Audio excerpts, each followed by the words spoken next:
Hi, this is Micornus Phokane, the leader and the founder of the Young Men Empowerment Forum. We speak about what it takes to become an intelligent negotiator. And we have said life is about negotiations. And we have said that life is very key, that you step up your negotiation skills and become very intelligent as well as you negotiate, because there are much more in negotiations, and wisdom is the major thing. So therefore, you need to be intelligent in how you negotiate. And that's the reason why we want to give you this nuggets as a young man on how to become an intelligent negotiator. Because in every situation in your life, you are going to be negotiating. And therefore, when you know what makes an intelligent negotiator, you're going to negotiate actually in a better manner. The first thing that we want to bring on the table today, that is a characteristic of a very intelligent negotiators, and things that you need to adopt as a young man to become a great or intelligent negotiator, is to be comfortable, to be able to comfortably decline offers. To be able to comfortably decline offers. So people that are intelligent negotiators, they are able to intelligently decline offers, because some of the offers are coming there on the table to bribe you. They are there to buy your silence sometimes.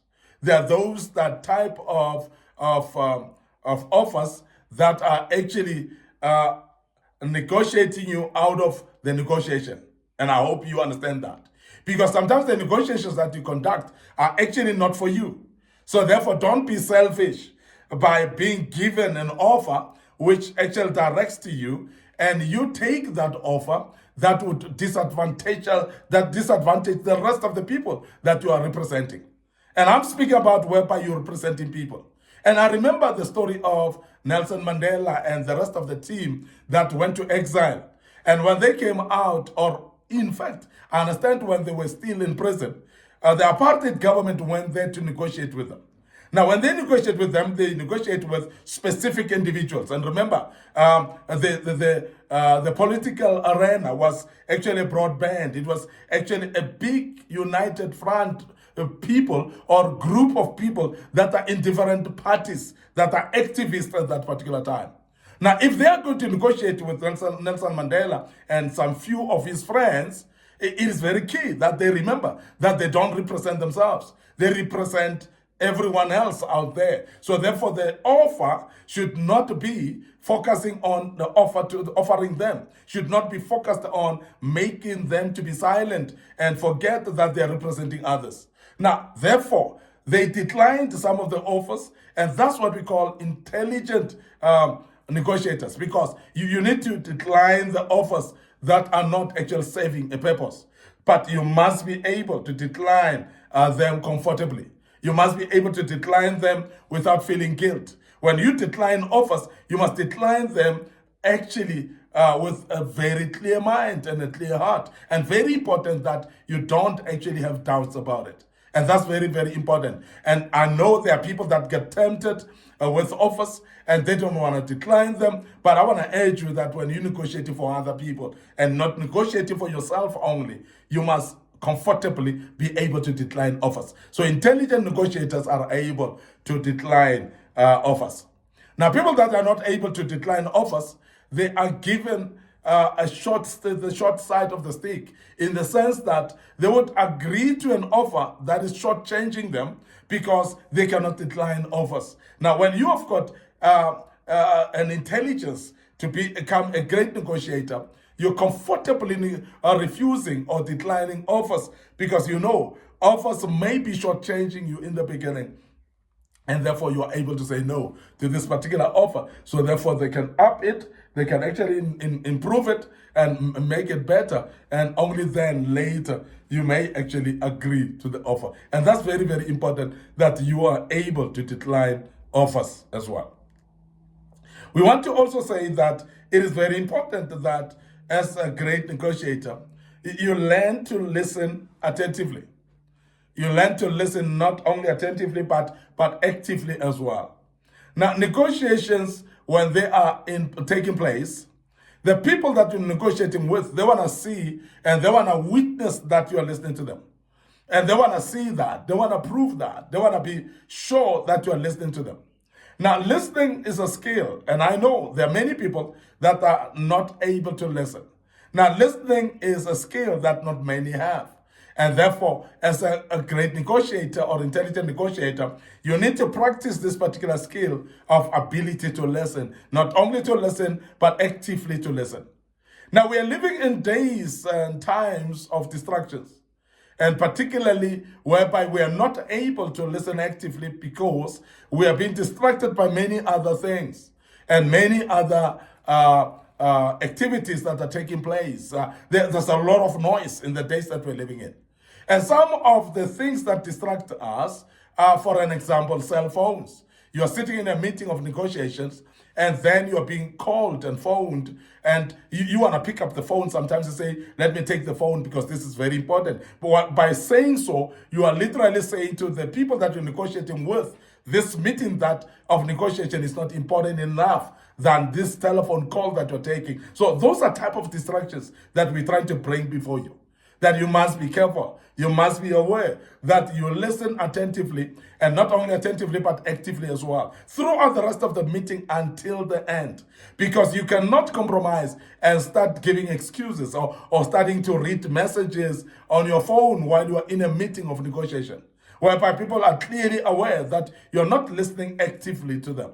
So this is very key. We emphasize that people that are great and intelligent negotiators, they are able to listen actively. Because actively is that which you are able to even respond, maybe with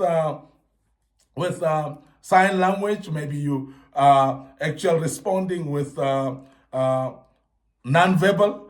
cues and so on, maybe nodding your head and making the people aware that you're listening to them. That becomes very key, because what it does, it encourages conversations. It encourages people to continue talking, knowing that they are surely being listened to.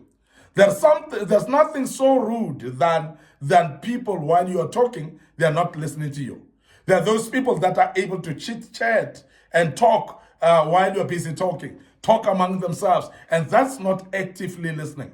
And we are saying that great negotiators are actively listening. They are part of the meeting through and through. Sometimes some of the things that will make you be exposed that you are not an active listener is when you easily respond to things that you don't understand, or when you respond inappropriately. Because there are times when you respond inappropriately because you are not listening at all, not because you don't understand. We have said just now in the past lesson that you need to clarify as well. If you don't understand something, clarify. Instead of you responding wrongly, which will be interpreted as not listening actively, you must actually clarify. So that's something that we spoke a bit earlier in the previous lesson that is very important to clarify. Now, therefore, if you are going to respond inappropriately, you're literally saying, I was not listening actively. I was not listening attentively as well. And it is such a disrespect to therefore not be able to listen attentively, not to be able to listen actively. Because when you're not listening actively, you're going to miss some facts. So therefore, your perspective may remain the same, while it should have changed by listening to others and hearing their perspectives. We have said earlier in the previous lessons as well that you must be ready to listen to other people's perspectives and be able to change it if you have to. And also validate opposing views. We have said that. Because there are those that will oppose your views and they may not agree with your views. So therefore, you must be able to validate those and know that people can think differently from you. People cannot think the same like you. Individuals have got their own brains and minds of thinking differently and seeing things differently as well. Because as I said, it is very important that we understand that as people, we don't have the same perspectives in this life. So listening actively and making sure that your silence gathers vital information, and it's very important. And as I said, it's not just sitting and listening, but your listening is with self-reflection as well, and is actually with analysis as well, and with ability to gather information. And that information that you gather, you're going to use as you start to speak after listening. And you're going to be able to build actually a platform of making sure that solutions are being found based on your listening. Because you are listening, then you're going to marry your ideas with the ideas of somebody that you are listening to, and you're going to be able to use that information to bring about solutions. And some of the negotiators are finding it difficult to find solutions in anything that they do, purely because they cannot listen attentively or actively either. And we want to urge you as a young man that please, if you want to be an intelligent negotiator, listening becomes then very important. Listening is a skill that not many have, but listening is a skill that we need to adopt, all of us, and be able to do things based on what we hear. And you cannot hear things if you're not listening actively at all. I want to end up here today, your host, Micornus Phokane. I'm the leader and the founder of the Young Men Empowerment Forum. Remember, what we are doing right now, we are actually developing ordinary young men into extraordinary men of integrity, wisdom and character. And then we do that through kingdom principles. And we believe that as you continue listening to us, you continue going back as well to our social media platforms, listen all over again, and make sure that you grab something that will make you to apply in your life and become a better person. Before we check out today, we want to make you aware of our social media platforms. We want to make you aware of our Facebook pages. One is Young Men Empowerment Forum, and the other one is my personal Facebook page, Micornus Phokane. So please make sure that you like those pages. You also follow those pages, and make sure that you click notification button so that you may actually be notified when we posted a video of this kind. But we want to also remind you of our TikTok account, which is having a lot of views. Many people are watching us there. Please also click notification button on our TikTok account under Micornus Phokane. Our YouTube channel is Young Men Empowerment Forum. So make sure that you also do follow us and subscribe to our YouTube channel.